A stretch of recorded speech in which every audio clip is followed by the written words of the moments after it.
but not necessarily interconnect the blocks, because the blocks may need to get moved around as I figure out what shape all of these things are going to be taking. So, and all of those interconnect traces would have to get relayed out. So, yeah, I'm just going to dive right into it. Today's soundtrack is Transistor by Darren Korb of Supergiant Games. Same guy that did yesterday's soundtrack, which was Bastion. The links for both of those albums are down below. Bandcamp, so the money goes directly to the artist instead of giving some to the record companies and Amazon and whoever else. But yeah, so we're going to go ahead and just dive right in and get started laying things out. Here we go. And here is the board that I worked on yesterday. So you can see these are the input sections. Connections come in through these connectors here. Oh, hey, there we go. Connections come in through these connectors right here, go through the pot, go through a couple of filtering resistors, pads back. Yeah, there we go. Now I can see everything. Load resistor and filtering cap to just kind of get rid of some of the RF into the volume pot, and then out from the volume pots into the mixer section, which is over here. And I laid out a bunch of mixer stuff. I haven't done power yet because, again, that's going to depend entirely on where things land physically. And then out into the solid state amp over here. This line right here and this line right here are going to need to get routed outside. So this one's probably going to have to duck underneath there. But these need to get routed out of this section to head over to the tube amp, because that's the split point. Yeah, let's go ahead and start working on the tube section. I want to get this stuff out of the way for now. That's all the mic amp stuff. Oh, you know what? Let me start with the music. Yeah. Like I said, this is the Transistor soundtrack. A little louder on my headphones here.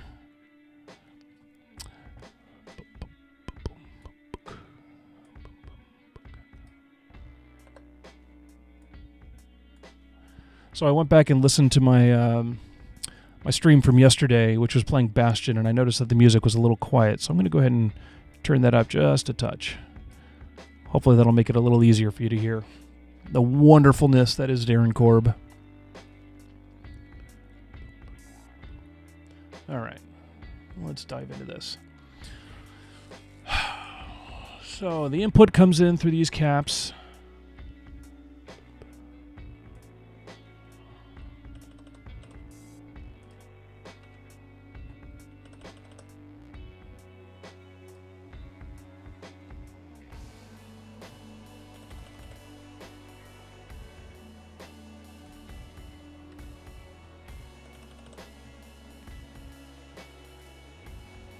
These are the load resistors that I want on the other side of the tube.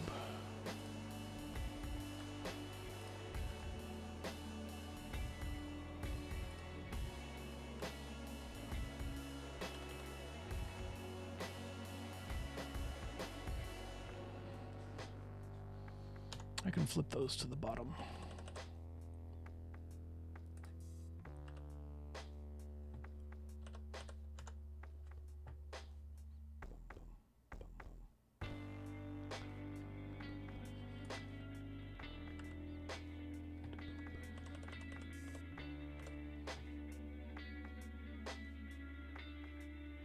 That's our filament voltage. Oh, I don't have any filtering on this side. I will want to add that. I got a bunch of filtering in the power supply, but I want a little bit of filtering over here too. Filter out any noise that we may have picked up in the wires to get over here.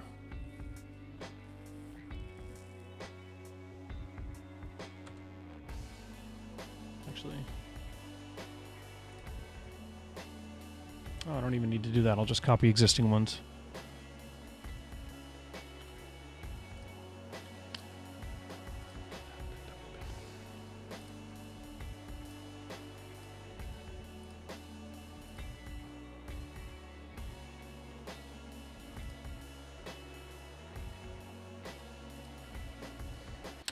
You know what? I don't want to... Okay. I've got several grounds. I don't have to use the same ground on that. In fact, I specifically don't want to use the same ground on that.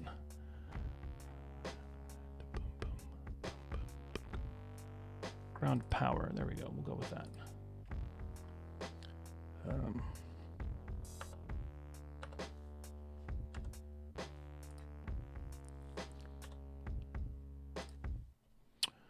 Okay.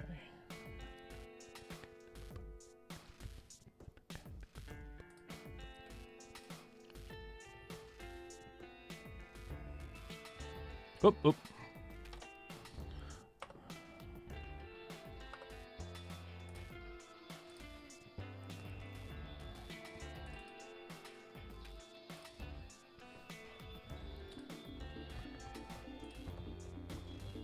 Oop. We need to do this first. Because we added a couple of capacitors, so I want to make sure that they are...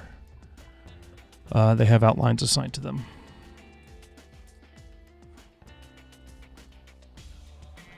Yep, those are the new ones, because they've got the highest numbers. Okay, so they're already there. So save, generate. Actually, let's do that. Hang on. I don't know if this is actually necessary, but we'll do it anyway. Okay. Wait. Nope, nope. I want that open. Okay, so that's on another screen. You can't see it. Okay, so we load a net here. And where'd those components go? Look at that.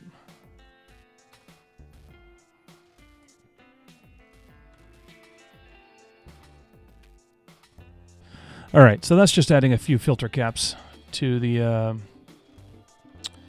let's flip that, to the filament voltage line.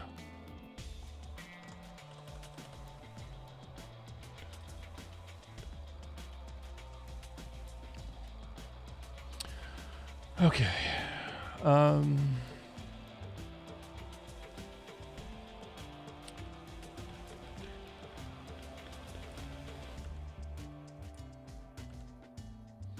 Kind of want bigger. So that is the power input for the tube section as a whole. So that one's specific to filament. That is for the plate, the tube plate voltage, and for the Class A, the FET set stage as well. I'm probably going to want a bigger connector on that because both of these are going to be pushing almost half an amp.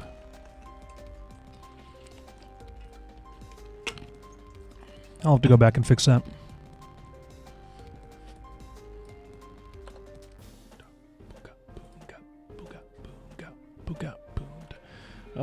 That's an output cap because they're the big ones.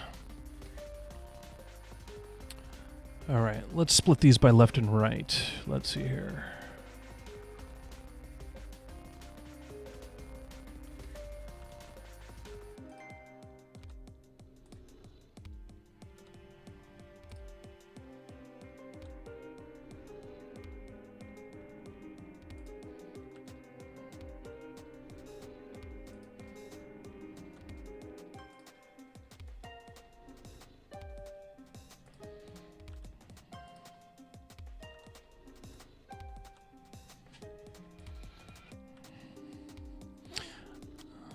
I'm only figuring out which side is which by where the rat's nests are going.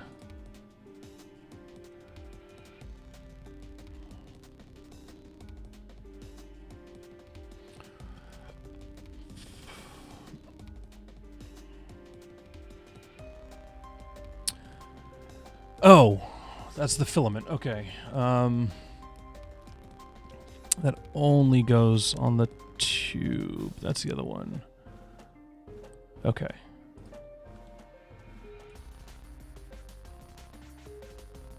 Yeah.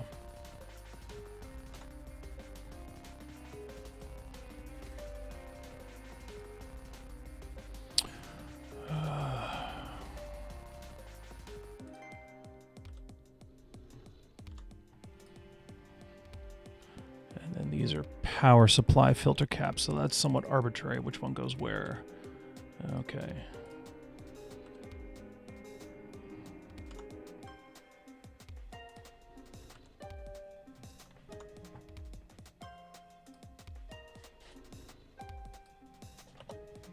Hey.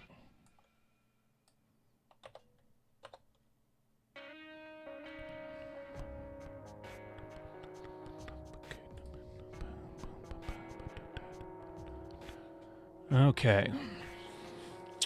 So what you're not going to be able to see, because I don't have enough screen real estate, is that I'm going to be looking at this as I'm laying out the tube section. Hang on. I got somebody chatting with me. David Dunn says, use a pair of 500Zs. Should be enough for headphones. Are you talking about the tubes? This is actually a hybrid design. So the tube is only being used for voltage gain, but it has a very high impedance output. Whatever portion of this 50K. Oh, I just realized I never actually set those values. Haha. So that's a 50K. Value 50K. Okay. So whatever portion of that 50K you actually end up seeing based on where you set this for the bias. So that's way too high for headphones, because the headphones, high impedance headphones, around 300 to 600, and if this is in the K range, you're going to be losing most of your power through here, especially in the tens of Ks. You're going to transfer almost nothing over to your headphones. The way most tubes handle that is by going incredibly high voltage to get the power, and then you put it through a transformer. And that transformer, that couples the high voltage low current from the tube to a low voltage high current that your dynamic speakers need. This design doesn't do that because we don't want to have a huge voltage in this thing. I want to keep it down to about 12 volts. Oh, hey Tanker. Okay, sorry, I didn't recognize with the name. I should have recognized with the stormtrooper in your user icon. But I want to keep the low voltage in here, and so you just can't get power out of a tube running at low voltage. But you can get some usable gain out of it as long as you follow it with something that will amplify your current. So we're getting usable voltage gain out of the tube, and more importantly, we're getting that tube sound. But then we follow it with a FET and a constant current source. So the LM317 here acts as a constant current source. Basically, it'll put whatever voltage here it needs to do to pass or to make a 1.25 volt drop across this 10 ohm resistor. And so the amount of current that it'll suck through here is the amount of current that it takes to drop 1.25 volts across a 10 ohm resistor, which I believe is, if my math is right, 0.125 amps or 125 milliamps. And that's a constant current source down this way. And the voltage at pin 3 can move up and down as it needs to be able to draw that much current. How that gets turned into a amplifying element with the FET on top of it, I'll be honest with you, I'm not particularly sure. But there's some interaction, because I've never really done a good job of thinking in terms of current flow, but there's some interaction between the voltage that this FET, there's a voltage drop between the gate and the drain that is relatively fixed because of the transistor, and so as the voltage moves up and down here based on what the tube is doing, almost no current flows into the gate because it's a FET. So that voltage swings up and down. This FET will make this voltage drop right across here somewhat constant, mostly constant, and that swings the voltage out to your tube accordingly. And so then there's some magic, hand wavy, that I don't fully understand, interaction between how much voltage the FET is dropping and how much current is going through here, that the current that is being sourced through here will either come from the FET or go through the headphones, or, again, hand wavy. I don't fully understand exactly how all the current analysis works. But that's what's going on. You have 125 milliamps available. Hang on.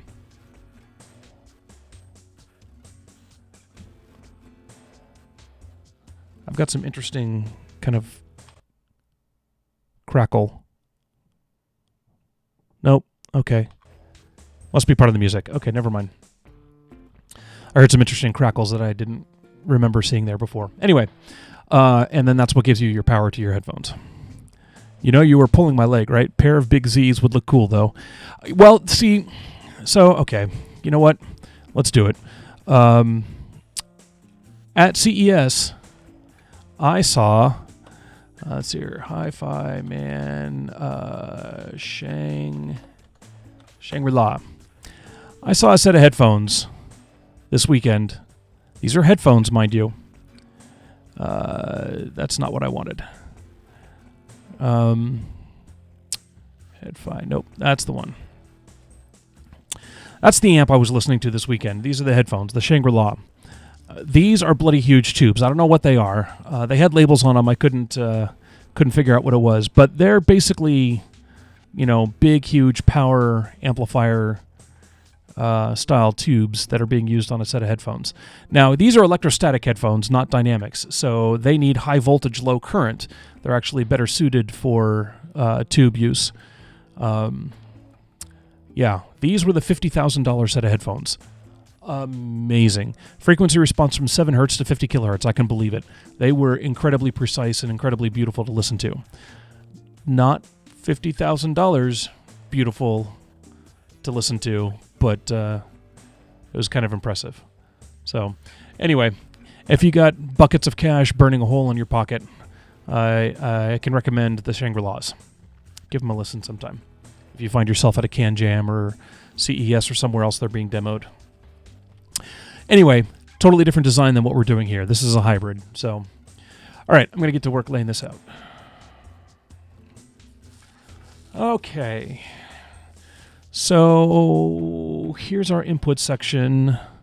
At the top, we've got the pots going in. That's power. We've got the pots going in.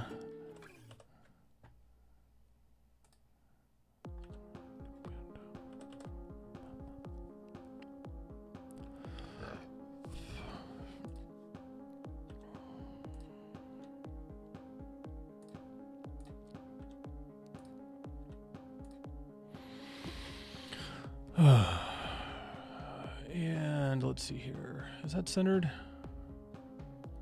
Yeah, that is. Okay, so aesthetically, I like that. We've got 2, 3, 4, 1, 2, 3. So, yoink. Actually, I want to move that one out. I want to give some space in there. And then our power. So we'll make the 2 power connectors right there. Let's put these power reservoirs up here by the power connector.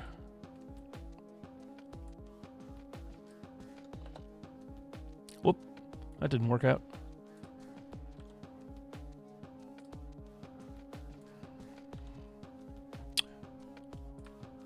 Nope, try again.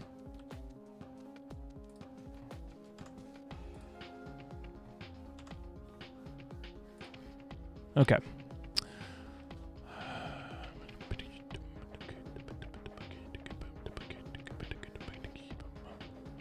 Okay. So the inputs come in from the left. The plate voltage comes in through the bias setting pot at the top.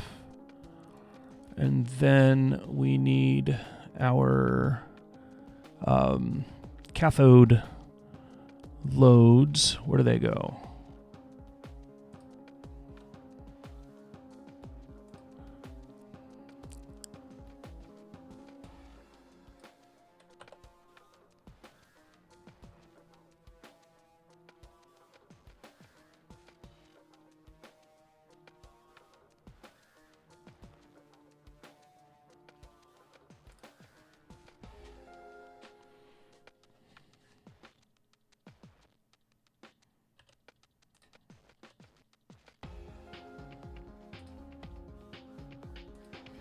Okay.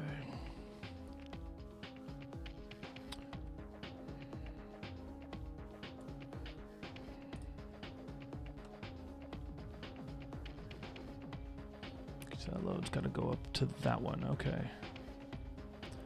Just trying to figure out where everything's going. All right. Then coming off the plate, we've got...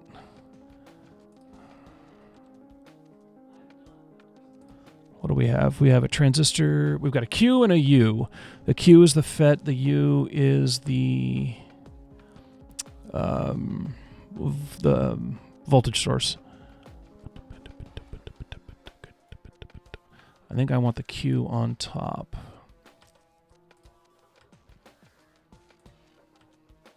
But actually, so we got these heat sinks over here, and I'm debating whether I want to try and double back them, put two devices on a single heatsink, or whether, because that'll take less board space, or whether I do two heatsinks per side.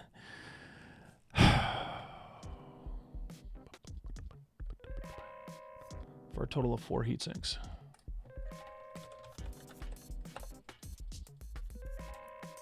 No footprint found. Yeah.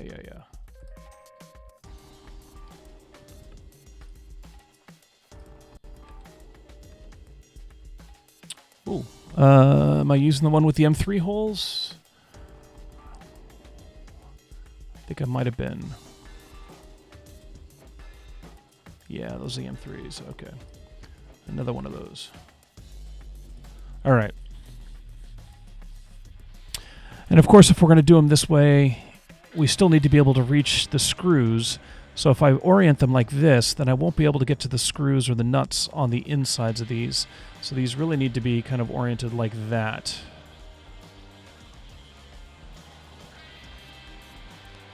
Or spaced out enough.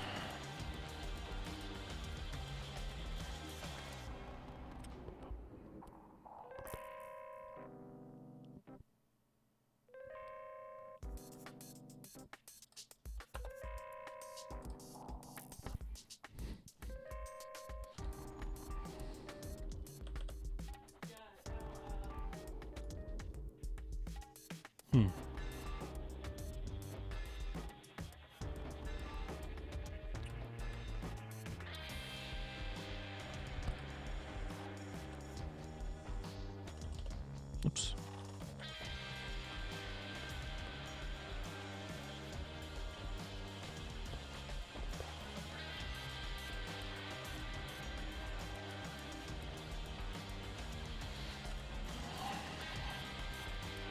Oop, nope.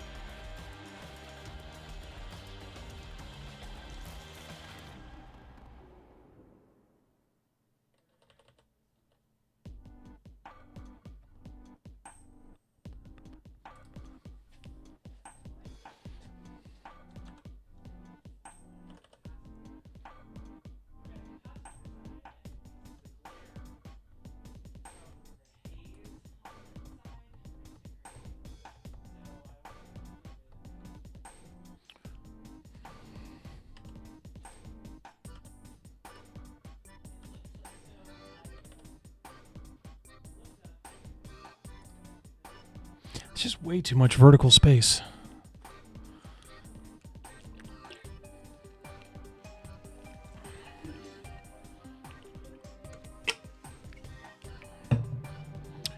All right, let's do a little math.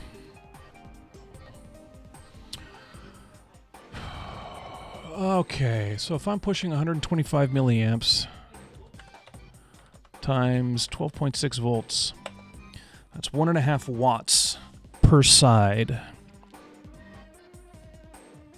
1.5 watts is actually not a whole lot for a TO220, I think. So I should be able to do... come on.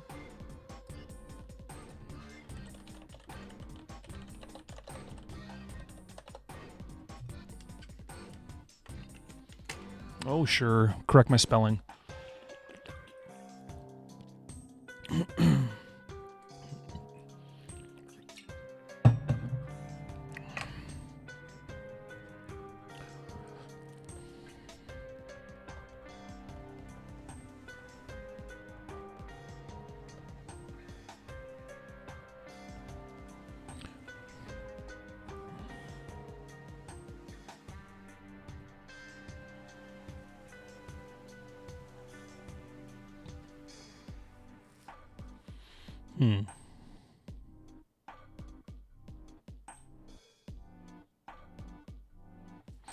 All right, that's not what I want.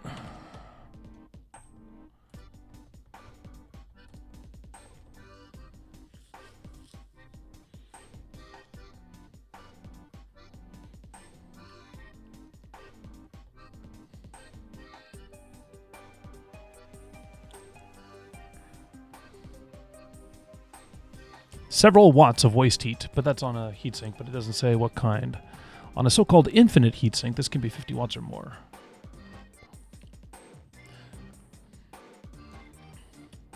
Well, I don't know. If anybody knows better on how much power I should be able to dissipate on a heatsink, let me know. In the meantime, I'm going to be going with a single set of heat sinks per side, and I'm going to double these up. You know what? Let's do it this way.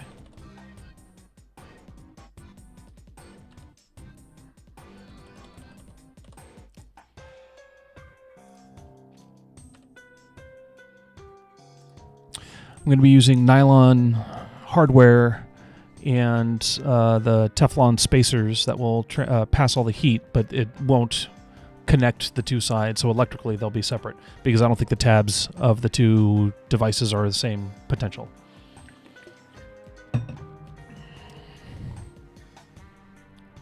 If you're using the sinks, I'm thinking of 3 watts shouldn't be a problem, according to Tanker. Yeah, it's actually going to be 1.5 watts per... the left side is 1.5 watts, the right side is 1.5 watts.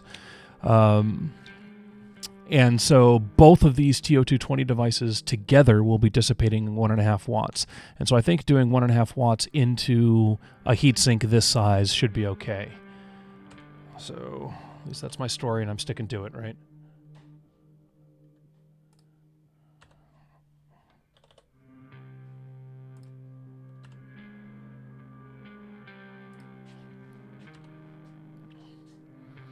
Oh yeah, and part of that heat's going to be dissipated by these resistors as well. So that'll be interesting.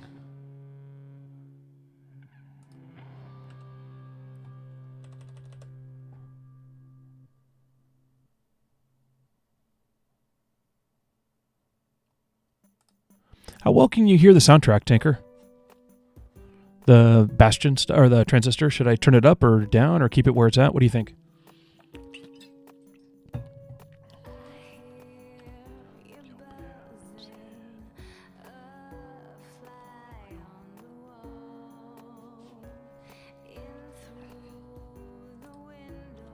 Actually, move those over to the side.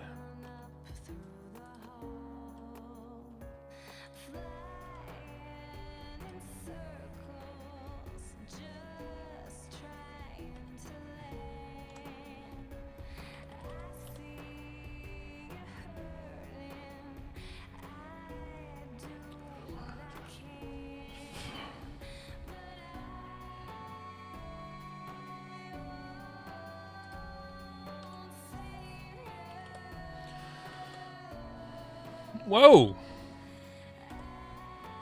Apparently I got a sticky key. That was kind of neat.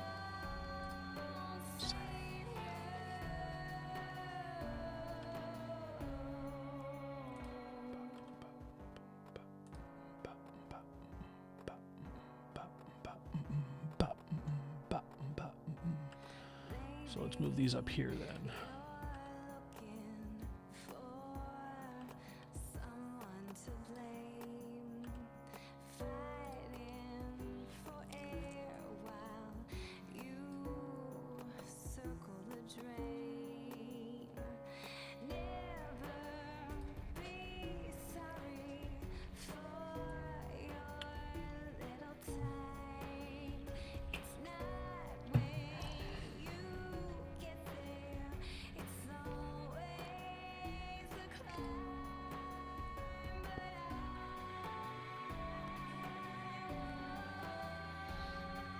You'd try mounting them up first. What do you mean?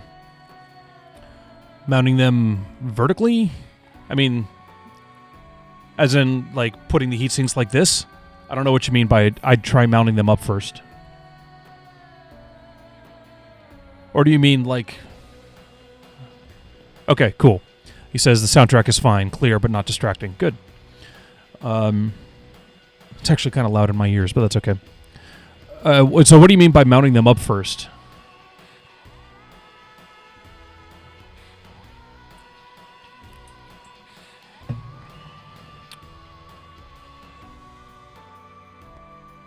Oh, thank you. Yeah. Good catch.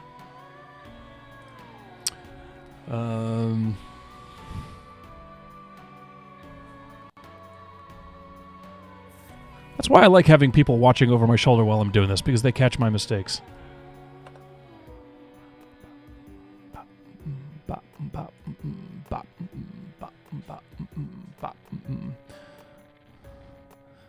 Oh, that was Robert. Oh, thank you, Robert.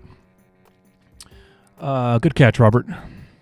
And you mean vertical. Okay, so as in rotating these.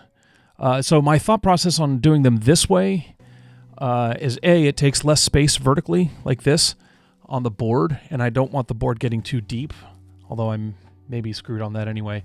And if they're faced like this, then it's going to be hard to get to the hardware on the inside to screw those nylon components together.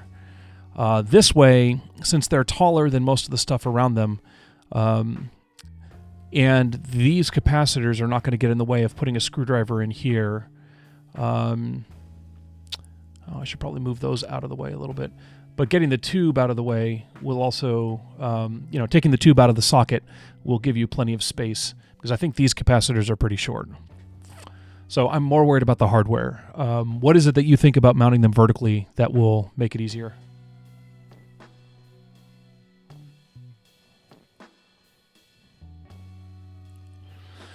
Oh.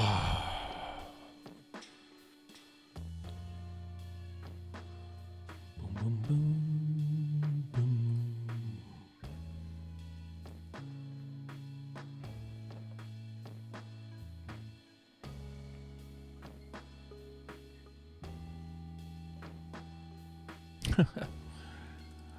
So Tanker gives me a thumbs up, so I think that means that he understands what my point was and agrees with it. I've got more space right in here. I kind of want to take those and move them over. I think I'm going to.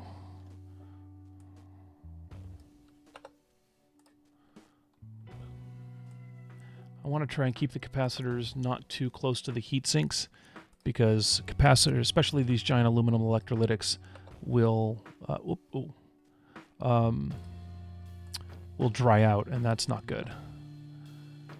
So I want to give them a little bit of space around the heat sinks, which is unfortunate because there are a lot of electrolytics around here.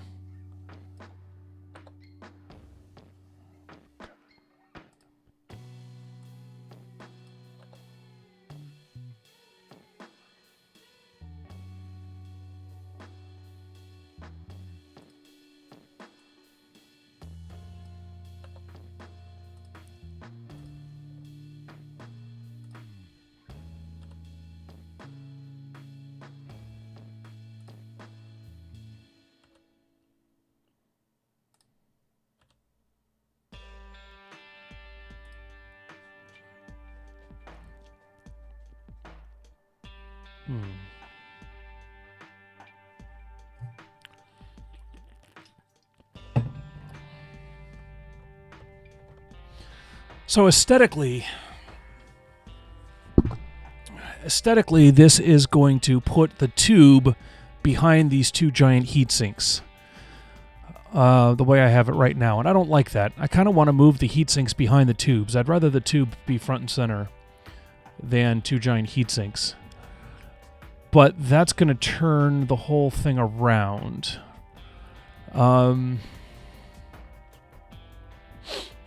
Because the output going toward... Yeah, Tanker says he hates having to desolder stuff just to get a bolt out.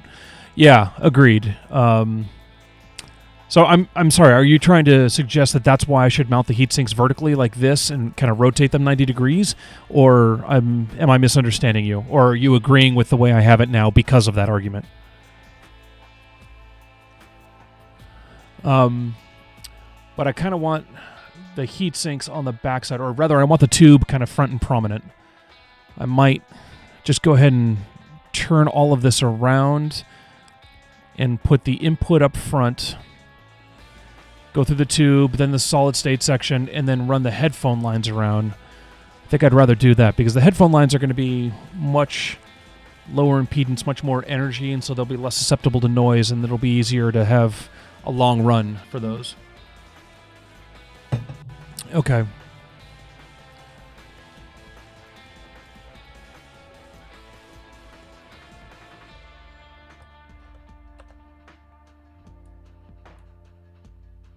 Just move them out of the way for now.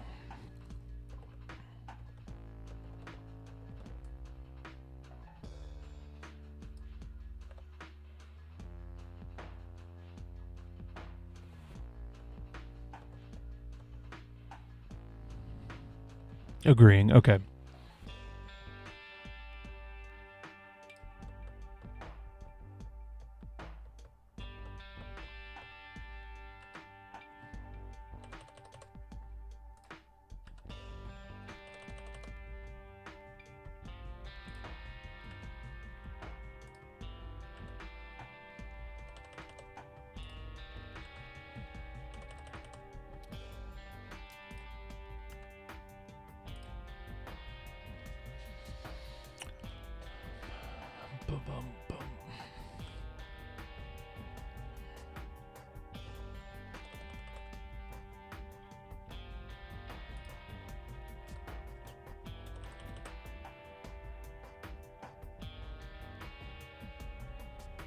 Wait a minute. What?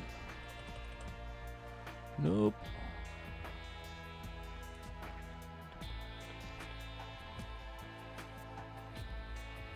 Shoot.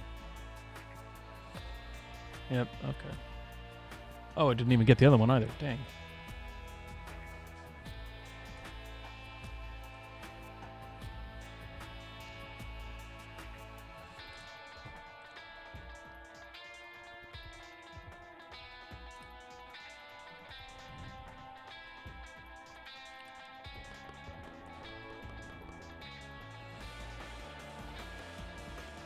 Okay.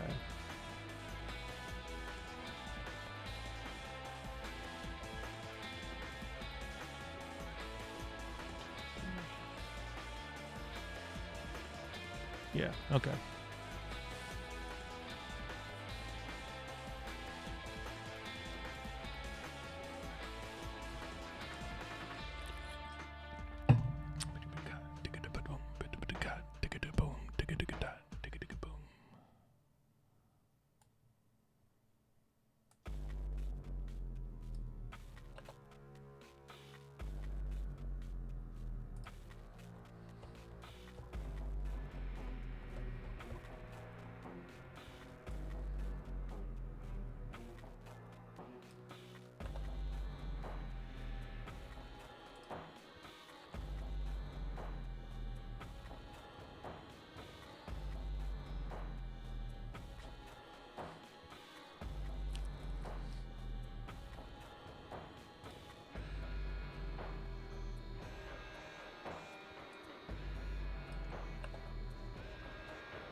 Shoot.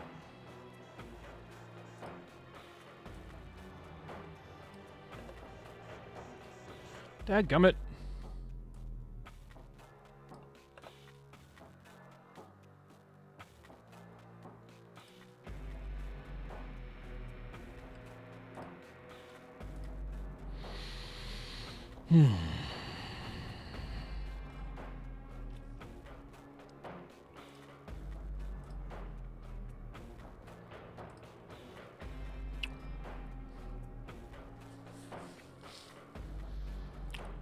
So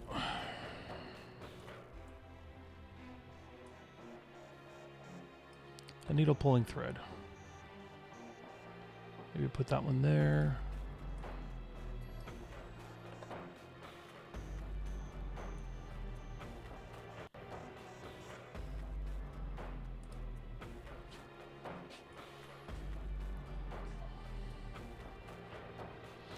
Signals come in, go into the tube.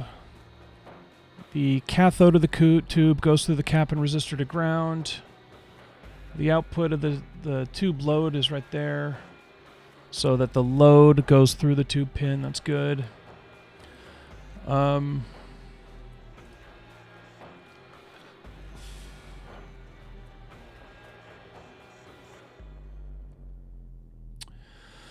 Then from the plate into the pot into the FET. Yes, the pot and the FET are in parallel. Yes, they are. And then the output of the FET goes into the 317. 317's got a load there. And it also goes to the output of the cap, the filter cap, and then ground. Okay, so that's a pretty good path. This one is a little bit weird.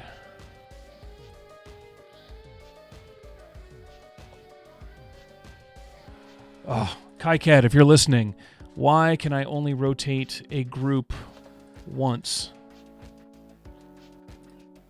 That is stupid.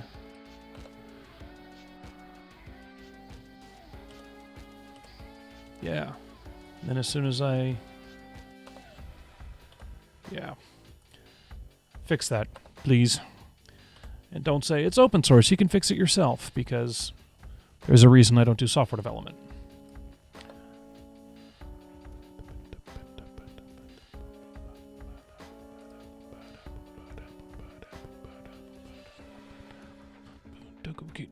Okay, so input, output here, and then the load, then the plate comes along through there, cathode, plate. Might as well line those up.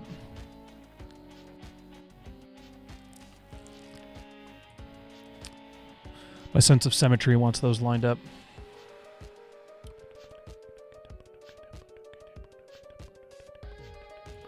So, shortest path would have me rotate these, but I don't want to.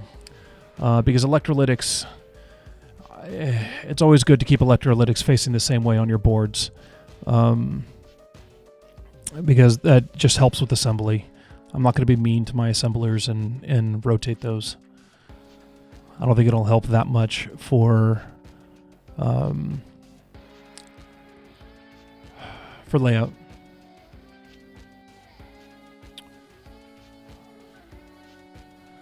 Okay. I think I like that layout better. I'm not so keen on this big, long input over there, so that might actually get moved over here.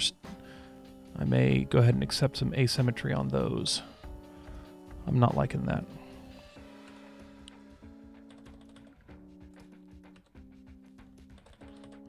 And go back to this model. Oh. All right, I'll figure out where to put those later.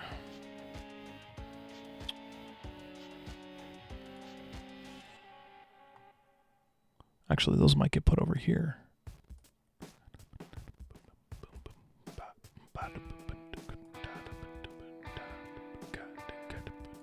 All right, let's do the pop stopper.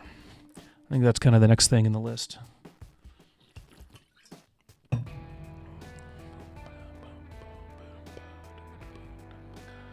Okay. Take me to the... Nope. There we are. So just as a reminder, this is what I'm working on here. So here's the switch. And then the TL7700, which is TI's reset controller. I've described this in the past. I'm not going to go over it again. But the voltage reference resistance, or the voltage cutoff voltage, where the reset controller decides that thing's happy. You take your voltage divide here, you make this line about 0.5, not about, exactly 0.5 volts. Once this point right here reaches 0.5 volts, then it will consider that the supply is healthy. So you set your voltage divider here appropriately so that when, let's say you want it to trigger and say, at 10 volts I'm happy, then you do a voltage divider so that when it's 10 volts here, it's 0.5 volts here. That's not the voltage we have set here, but whatever. And then the capacitor here, there's a better way of calculating it, but if my rough memory is that it was about 10 microfarads per second. So if you put a 20 microfarad capacitor here, it'll hold it in reset for about 2 seconds, which is a good enough time to give the amplifiers and everything a time to settle and get rid of all of their pop energy and all of that. And then the output just drives a transistor, which drives a relay. The relay connects, normally closed, connects them to ground through a couple of headphone resistors. These resistors are what see the pop. And then the output goes to your headphone connector with an auxiliary output. So that's what I'm working on right now, on laying out now. So just as a quick refresher.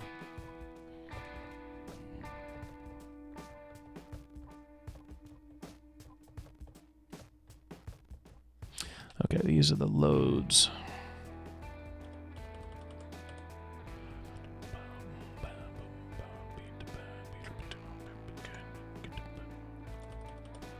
If I remember correctly, they actually fit quite nicely right here.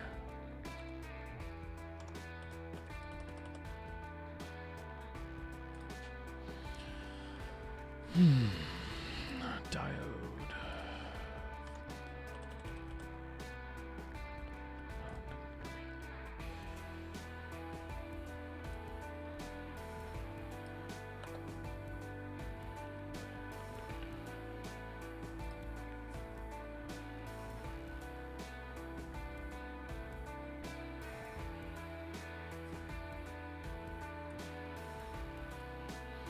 Oh,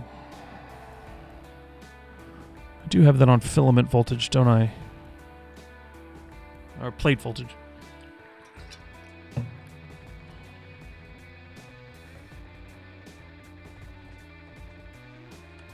Okay.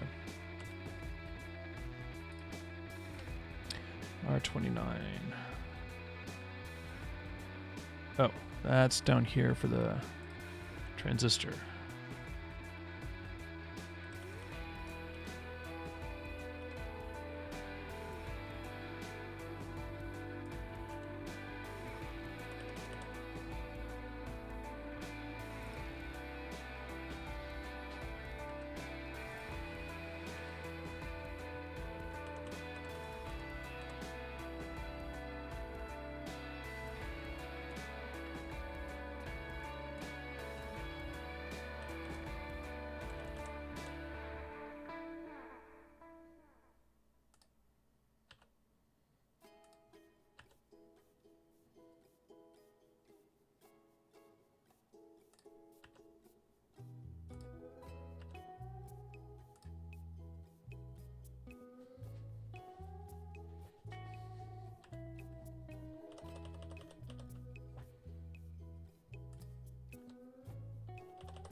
Feels so tropical.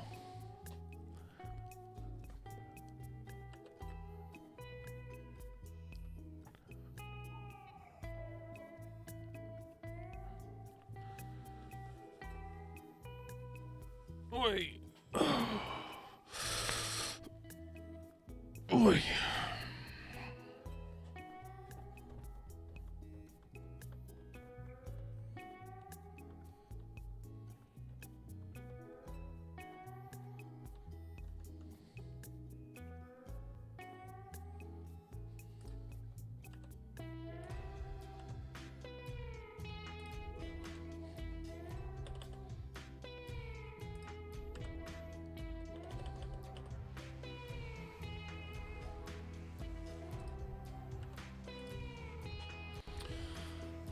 That looks reasonably concise. Are any of those going to be a pain in the arse to solder? Yeah, probably.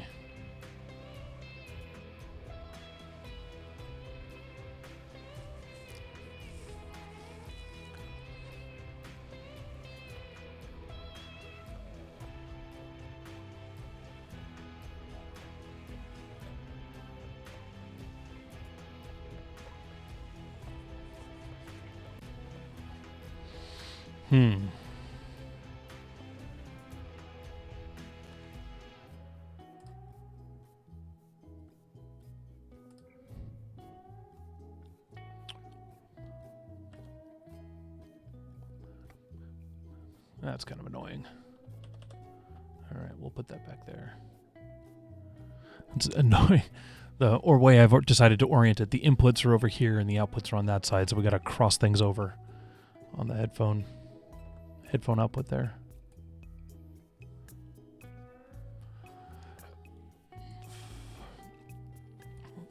Ah, the mic amp.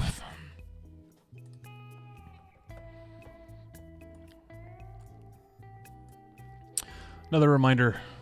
All right, so this is the mic amp. Here's the input.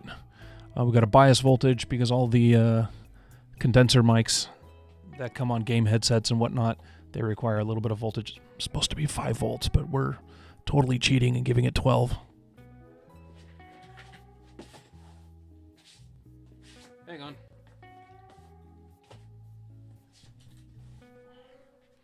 Just realized that I wasn't standing on my mat. DC blocking cap so that our bias voltage doesn't make it back into our amplifier. Then a gain setting, and then into 4 different buffer amps so that each of the 4 amps, so that each of the modules gets its own buffered signal, and no matter what you do on this side, you're not going to screw up this side because the amp buffers you. And then a bunch of gain setting and DC blocking caps and various things.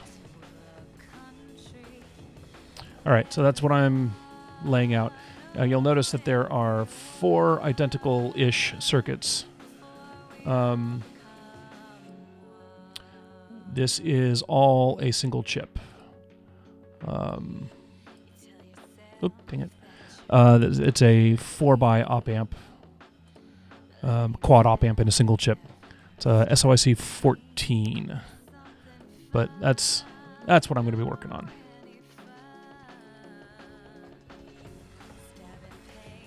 All right.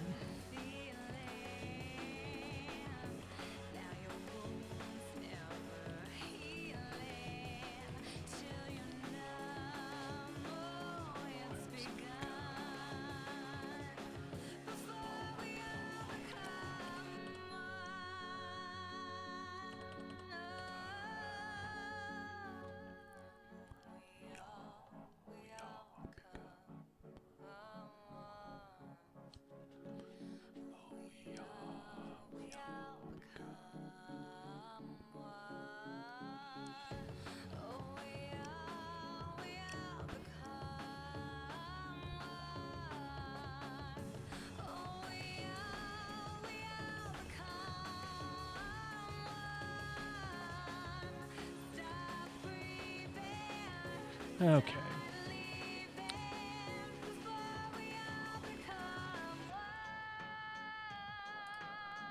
Oops. What? No.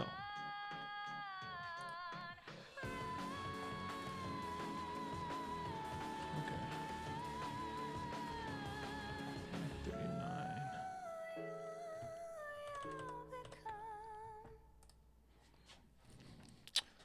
41.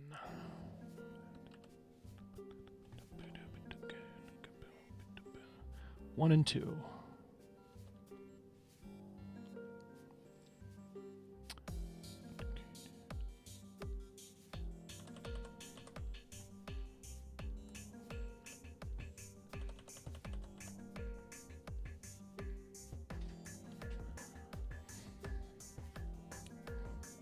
Huh. Just noticed I don't have any filtering on these either. Shoot. Okay. Should probably put some caps on these.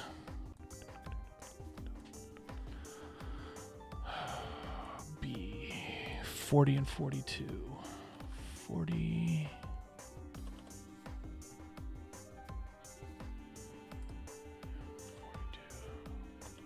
Oh, nope.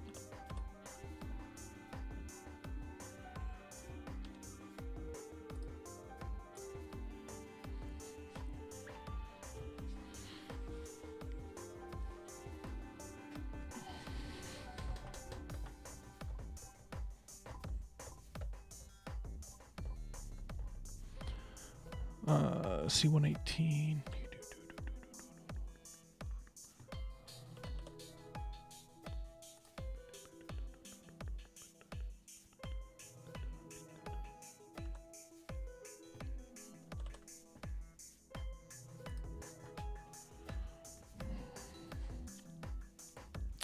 C17.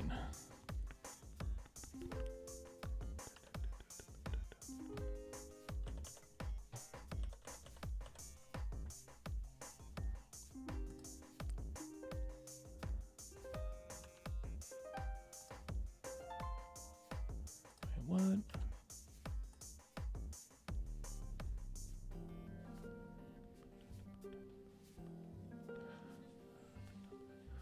So, hold on. Did I have that right? I did not. That's why. Haha. Okay. Okay.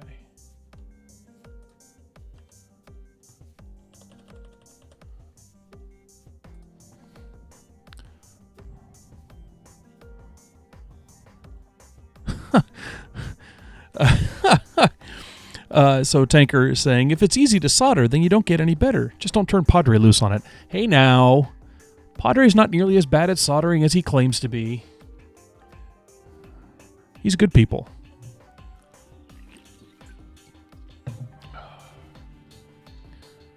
And I'm not even Catholic. 45 and 47. Nope. There's 45.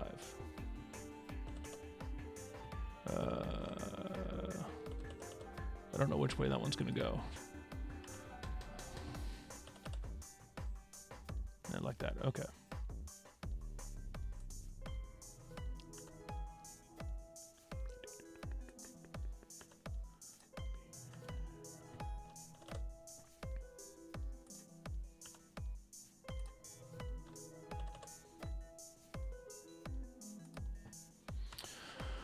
Oh, do.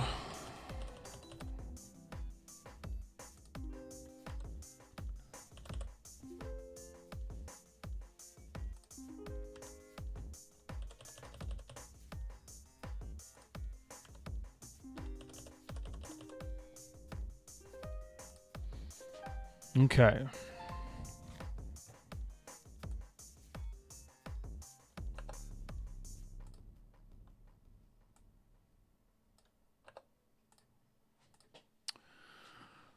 Oh, I know it doesn't look like it, but that's actually relatively minimized rat's nest, I think. He's definitely improved. No, he's good. He's good. Padre's good. I'm going to tell him you said that because I'm going to be on Know-How tomorrow, actually. Tomorrow at about this time, I should be on Know-How. By the way, I'm going to be on Know-How with Padre on the Twit Network tomorrow at 11 a.m. Pacific time. Tomorrow being Thursday, January 12th, for those who catch this on the replay. How long have I been going? Just shy of an hour. Okay. So that is a relatively optimized, albeit wide, layout for this.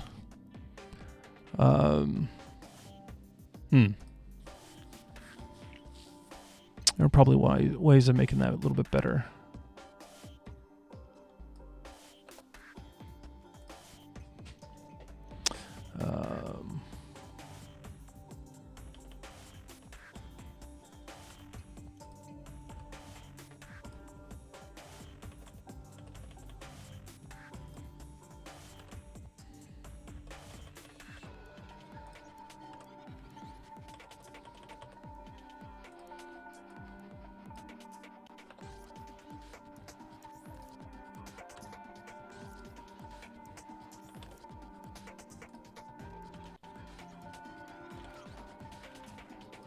Oh.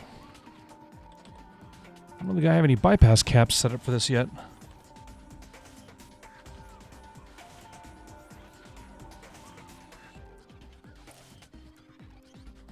Where are all the mics? Oh, that makes it easy, doesn't it? Just bring the input right through the center. Okay.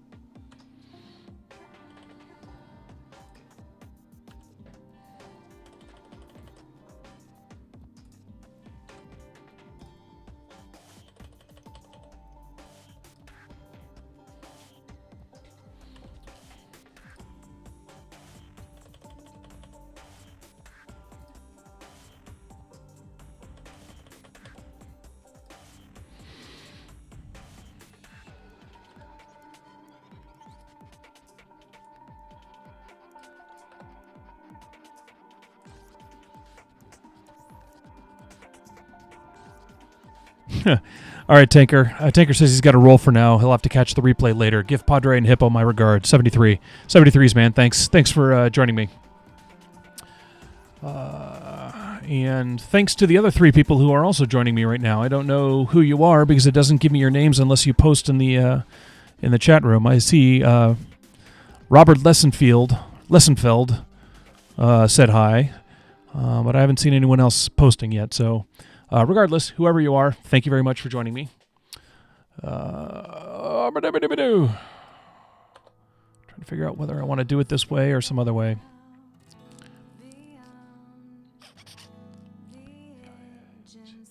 I'm actually thinking about moving that to the other side to give a little bit of space between the headphone connector and the mic connector.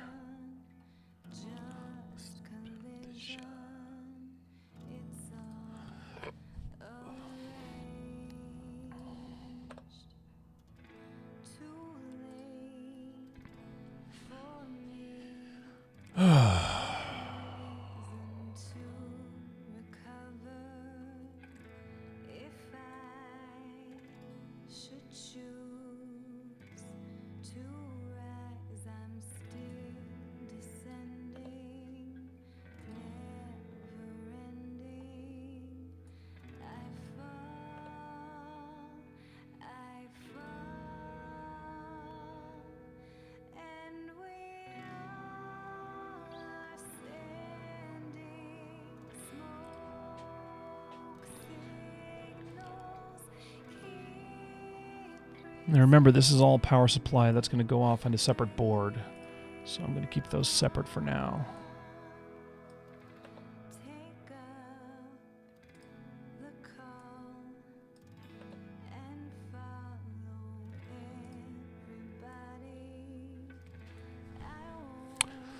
That's starting to shape up, isn't it? I'm still a little worried about getting 4 separate mic signals from over here, kind of along that front edge and into these mic connectors. So I may move. Oh! If I move this, the amp, like over here, because I got a bunch of space there, and just move the microphone signal over here. It's low impedance. Or high impedance. Be noisier, but for the mic, I don't know how much I care. I'm not claiming that the mic side of this circuit is going to be audiophile-ish. Oh, that's not a bad idea. You know what? In fact, I think it's a pretty good idea.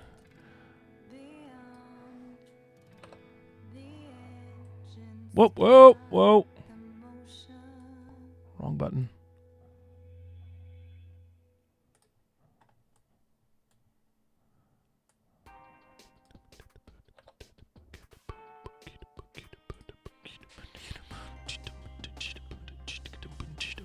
Actually, you know what? Boom, boom, boom, boom, boom, boom, think I want the pot over here because I want as strong a signal as possible being sent over the long wire. DC blocking cap, however, can stay.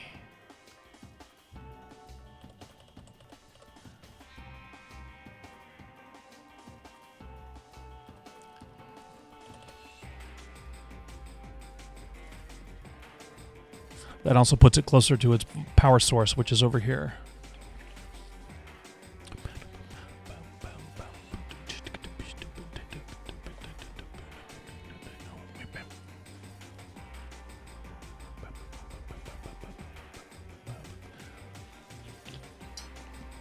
I'll still need to get power over here.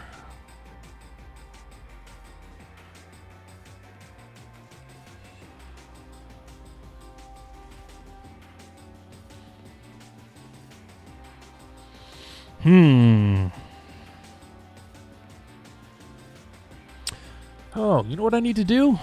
I need to make an outline for what the modules are going to look like. Because right now I've just kind of placed those two connectors and assumed that between those connectors and that connector, we would have a layout for modules. But I've actually got to define what that is and make sure all four of those stick with it.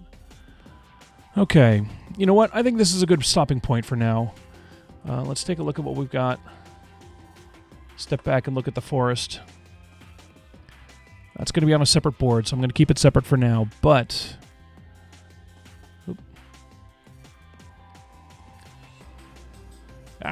okay. It's too wide. Really? There's nothing in between those? Okay, fine. But I think this is doing pretty good. I'll go ahead and pause the music. Got 4 inputs. They all get sent up here to the mixer. Oop, I'm going to have to move that out of the way. So, well, should be plenty fine. But whatever.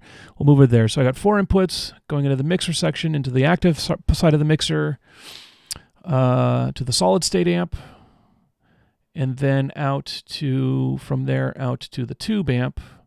Both of those go into the switch into the pop stopper into the headphones.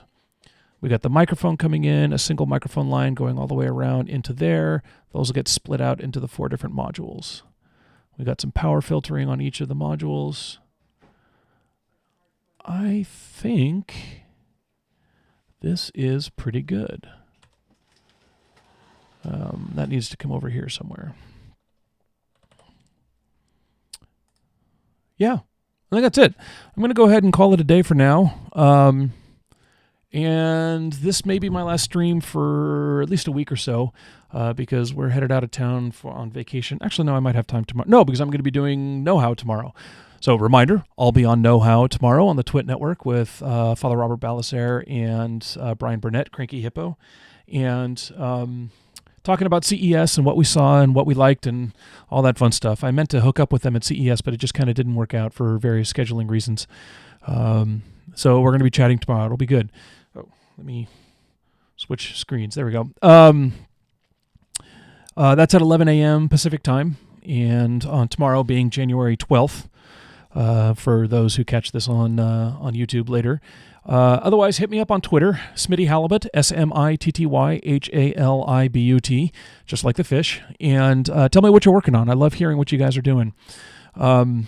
And I also post on Twitter, usually only a little bit before because I don't really schedule these things, but I post on Twitter that I'm going to be doing a stream. Come join me in the stream chat in the YouTube live chat room.